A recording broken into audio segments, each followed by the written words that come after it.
Ashley, and today I'm going to teach you how to crochet this Green Bay Packers logo. So real quick before we go on, if you have a favorite team that I haven't done yet, drop it down in the comments. I can't guarantee it, but I might be able to make it into a pattern for you at some point. So I really like these like small motif type patterns because they're really versatile. Like this could be used at the end of a scarf if you just keep going. It could be used as a pot holder or a coaster as kind of decoration. You can incorporate it into a beanie or even like a blanket, make a bunch of squares of the team colors and a few of the logo ones and kind of patchwork a blanket together. So very, very versatile. Let's go ahead and jump into the tutorial and learn how to make it. The materials that you'll need to crochet the Green Bay Packers logo are first, obviously, yarn. So I have my yarns in the goldish yellow. So this is called yellow. Okay. So I have first yellow, I have light gray for the background, and then the green. I love this yarn from Hobby Lobby. This is a weight 4, so a medium worsted weight yarn, and it's acrylic. So it's just kind of your basic yarn, but I love this yarn brand from Hobby Lobby.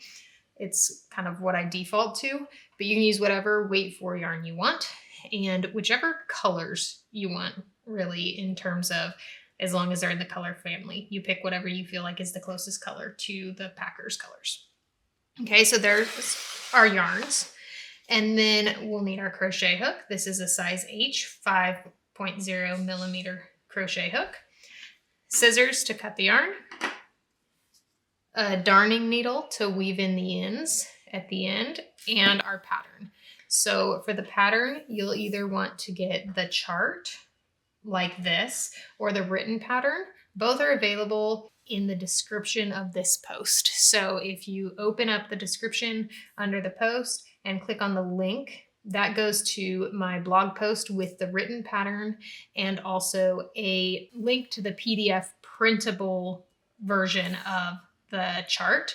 And it is in color. This obviously is not in color.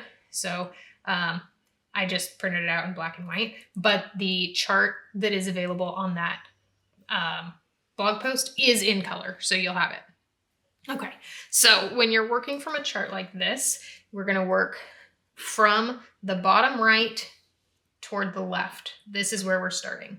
If you're left-handed, then you would work from the other side, so you'd want to kind of flip-flop your numbers here, but you would work from the bottom left and work in rows. But kind of default to right-handed because I'm right-handed. I work from the bottom right. So row 1 is worked from right to left. And then row 2 is worked from left to right. And you keep going back and forth. So all of the odd rows, 1, 3, 5, 7, etc., are worked from right to left. All of the even rows, 2, 4, 6, 8, are worked from left to right. And that will help you with your counts later on. Okay, and we're going to start with our background color, which is this light gray. Get my yarns kind of ready here. Okay, so we have the light gray, which is the background white and also the inside of the G. This light gray on mine is yellow, and then the darkest color is the green. So we'll work with that. And then I'm going to trim off this end here because it's all kind of unraveling. I'm going to start with my foundation chain. So I'm going to create a slip knot.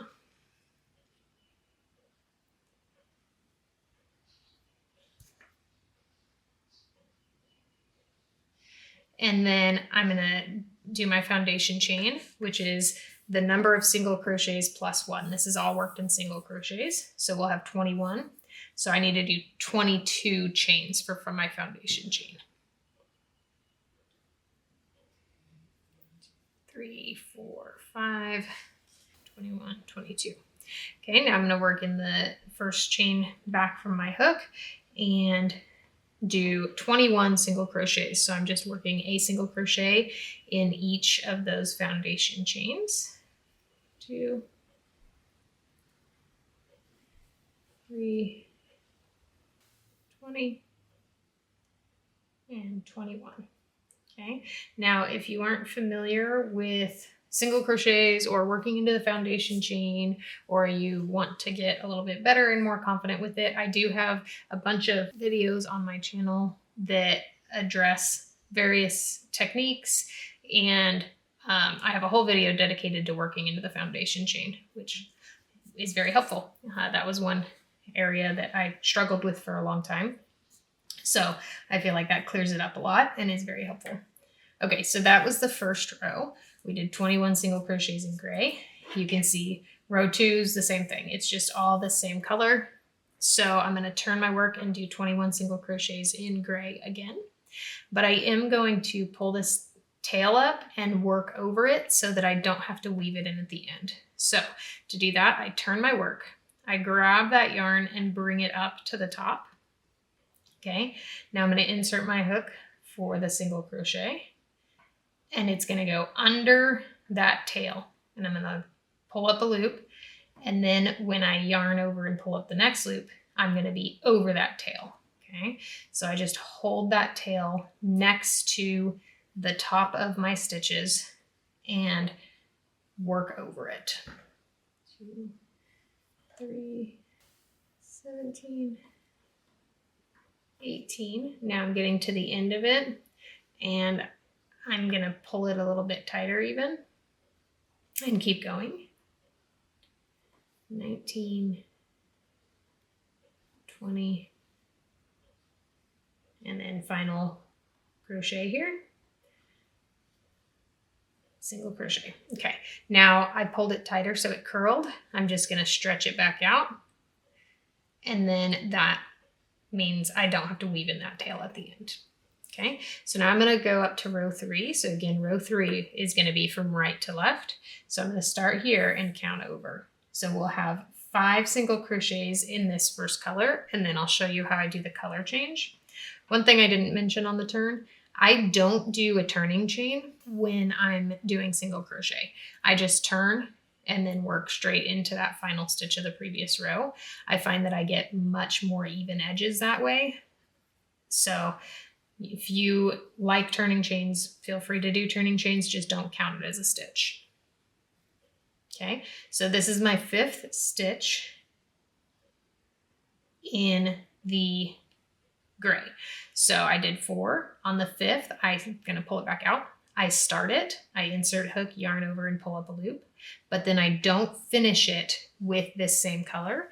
I drop that yarn and I pick up my next yarn. So in this case, we're going to yellow now.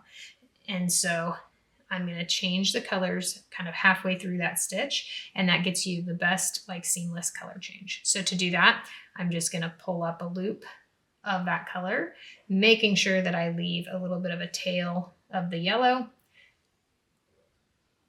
so that I can weave that end in. And then I'm just going to continue to carry along this gray yarn because we're going to change back colors over and over. It's just color changing. So we carry the yarn along with us so that we don't have to cut and weave in ends and just waste a bunch of yarn that way and waste a bunch of time also. So I'm going to carry that gray yarn along the same way that I carried along to weave over my initial tail. I'm also going to carry this yellow tail along so that I don't have to weave it in later too. Okay.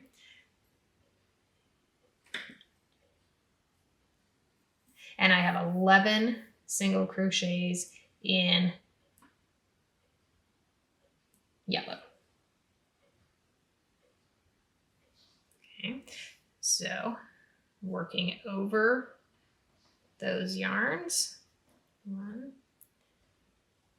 2, 9, 10, and then the 11th, again, I'm going to insert hook, yarn over, pull up a loop, but then I'm going to finish it with the gray. So I'm going to drop the yellow, pick up the gray.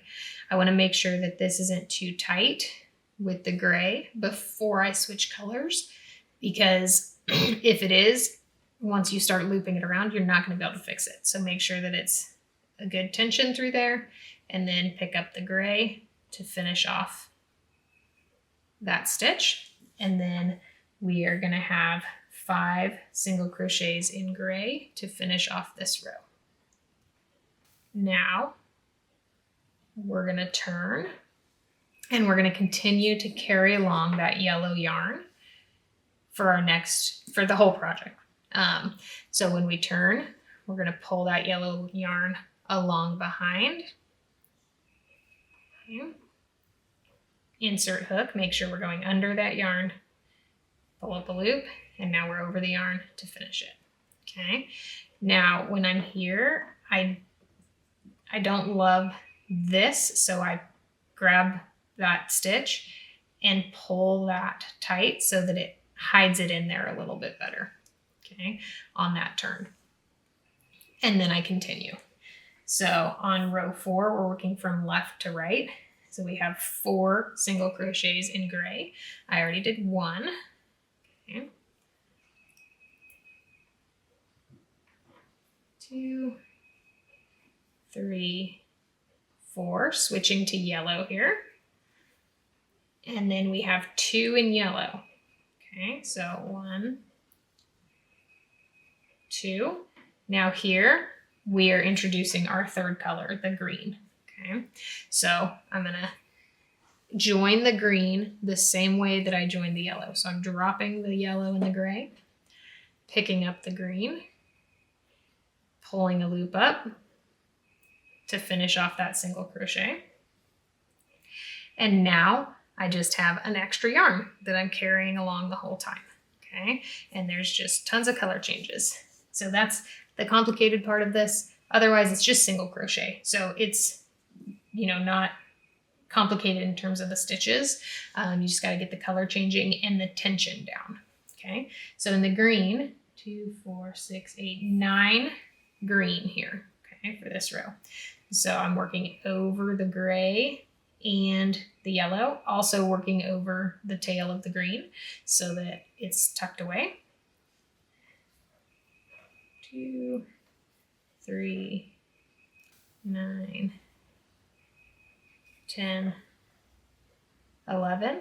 At 11, I'm switching to yellow.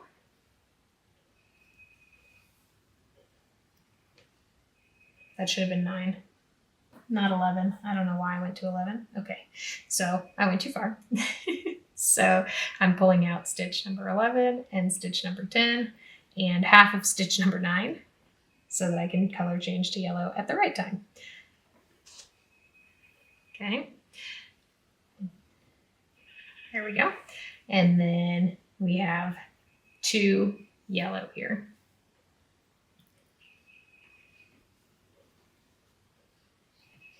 And then I'm switching to gray and finishing out the row with 4 gray.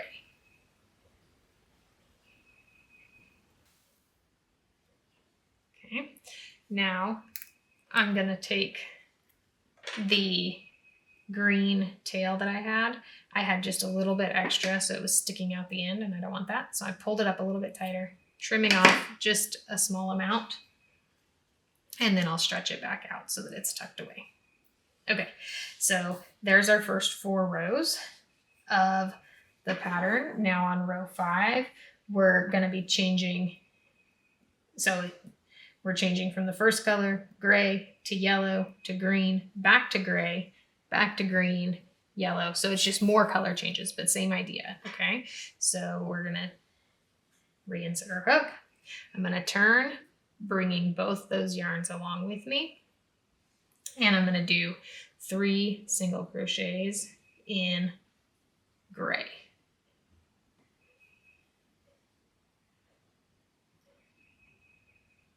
Okay, before I color change, make sure that it's tight on that turn, tucked in. Now I'm changing to yellow and doing 2 yellow. So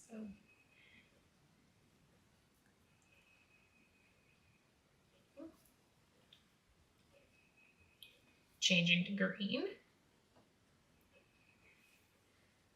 And we have 2 green.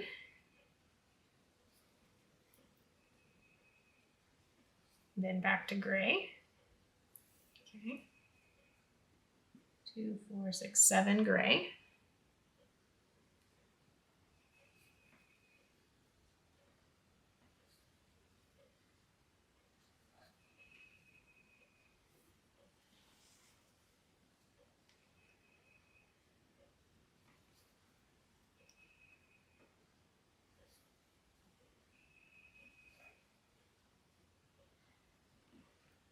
back to green,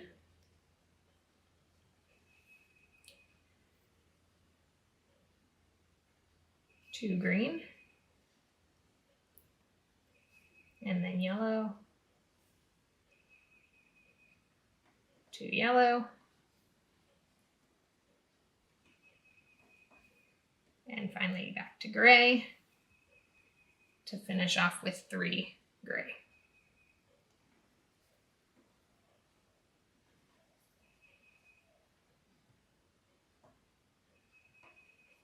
Okay, so I'm going to pull out my hook for a second, but you can see that that's getting that initial part of the pattern, right? So it's starting to come through. Now, a thing to note is as you go, because you're constantly picking up a yarn and dropping the other one, always in the same direction, you're going to end up with essentially like a braid of your 3 yarns. And then it can mess with your tension. So you'll want to periodically untangle those. So you can untwist your project. That does some of it, but because there's 3 and we're color changing different numbers of times, that's not going to fix the whole problem. Because then you're going to end up just twisting them together the other way a little bit. So what I do is I take my skein and I just pull my yarns kind of straight and unwrap it that way. So it's a little annoying with the 3 yarns, but very, very doable.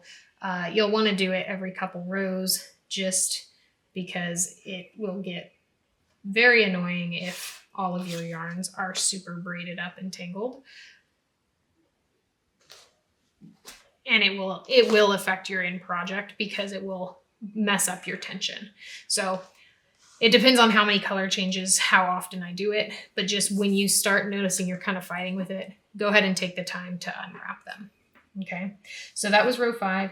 Now I'm going to go to row 6, and what I'm going to do is I'm just going to go ahead and finish off this pattern up to the end of the color changes, and then I'll come back and show you how I finish off the color changes and then finish off the whole project.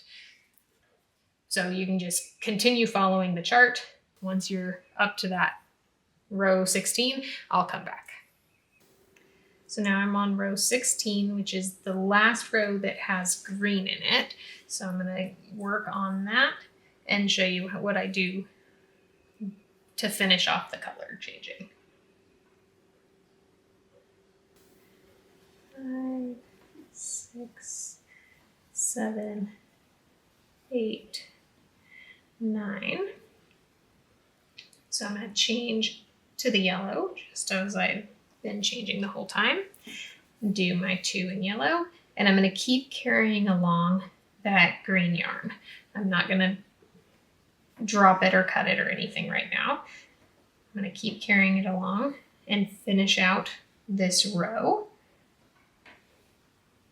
Okay, now I'm going to turn and start working on row 17, and I'm going to carry along that green yarn for 1 more row. And that's exactly the same as weaving in the tail at the beginning. It's so that I don't have to go back and weave it in at the end. So I'm just going to keep carrying it along.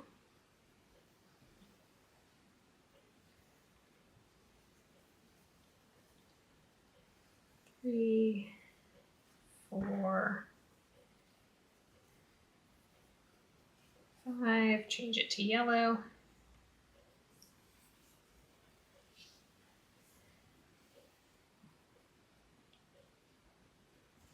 And then I have 11 in yellow. Finish off the row with 5 gray.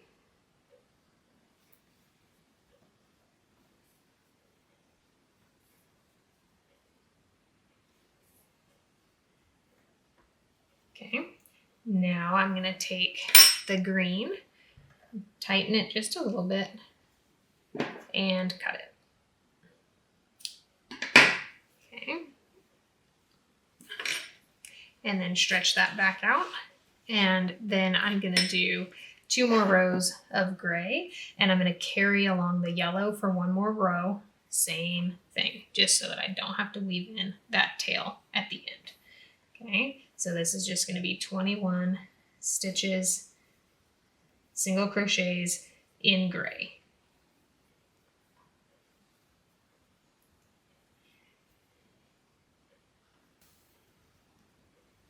Twenty, 21.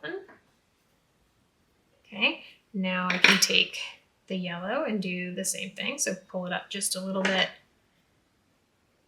cut it, and then stretch it back out. And now I will do my final row of gray, and then I'll finish off the project.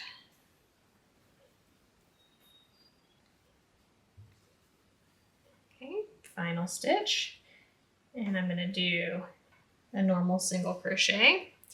Then I'm going to cut off a tail here. Now I'm going to pull up one extra loop and pull that all the way through and tighten it down to make a knot. Now I'm going to take my darning needle to weave in the end. So just thread that through. And there's not a right or wrong way to weave in the ends. So you can zigzag all through it however you want, or you can do like I'm going to do and go down one row and then back up the other. And you can use a crochet hook for this if you want. I just find using a yarn needle or darning needle to be easier and faster, because I can just go as I am here, go through a whole bunch of stitches and pull it through a bunch at once.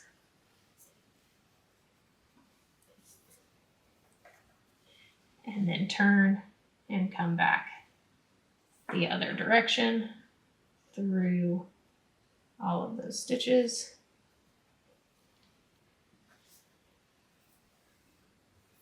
Okay, and then make sure that it's not too tight on the turn. Pull it up just a little bit, cut it, and then stretch it back out. And then, you know, the project, it's not 100% perfectly square, though it's pretty close. But you can always block it if you want. So get it wet, pull it into the right shape, and then let it dry, and it will stay in that shape. But there is the finished Green Bay Packers logo. So again, here is that finished Green Bay Packers logo. I think it's just such a fun way to personalize an item for either yourself or for a gift for somebody that you know that's a Packers fan. So go ahead and give it a shot. And if you like this video, please like it. It helps the channel a lot. Also, check out my channel for tons more content on crochet, both like informational type videos about crocheting and more pattern options. Have an awesome day. Thanks so much for watching.